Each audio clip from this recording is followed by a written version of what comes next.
Oh, that smells so good.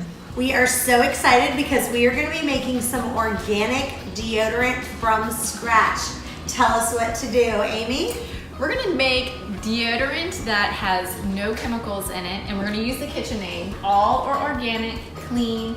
And what this does is this helps us eliminate using chemicals so close to our lymph nodes. So I've already added this inside the bowl at my house. So I put 2 cups of shea butter, and I did say a cup, but it's actually 3/4 cup coconut oil, and it's non-fractionated. So it's the actual coconut oil that hardens with the temperature of coolness.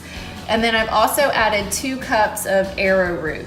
You can also add baking soda. It helps with deodorizing, but people do have reactions to baking soda. It makes a rash or makes it burn.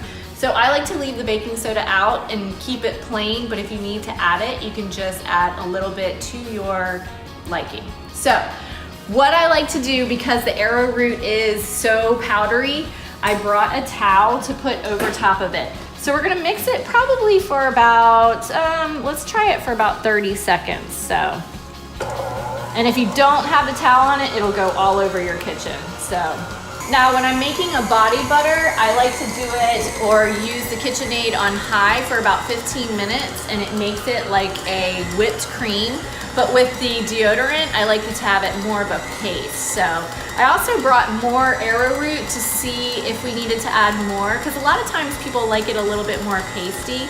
So I do like to use a finger application. So a lot of times some people get weirded out by dipping their fingers and then putting it on there and it's all over their fingers. But I do suggest that you put it in other places, if you know what I mean. So it keeps other areas clean as well. To start adding your oils, and I will put it on a slow rotation. And then for this blend, we're gonna use lavender, which is very soothing. Lavender is gonna be your Swiss Army knife of all oils. So you can use it for pretty much everything. And it's a wonderful sleep support oil as well, probably about 30 drops. Actually, with the lemongrass, I'll add about 10 drops, because once you learn your oils, you'll be able to tell what's more potent and what's not. And then again, with the oils, they do have different potencies. The one great thing about Young Living, or so many great things about Young Living, is that our oils are distilled one time. Some other companies like to distill them at least 3 to 5 times. Oh, it smells so good. Okay.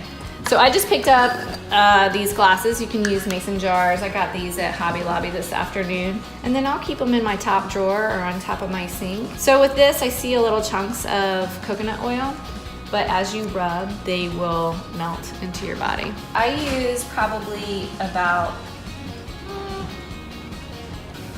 that much or less. You could do less actually. And so a little goes a long way and it'll last forever.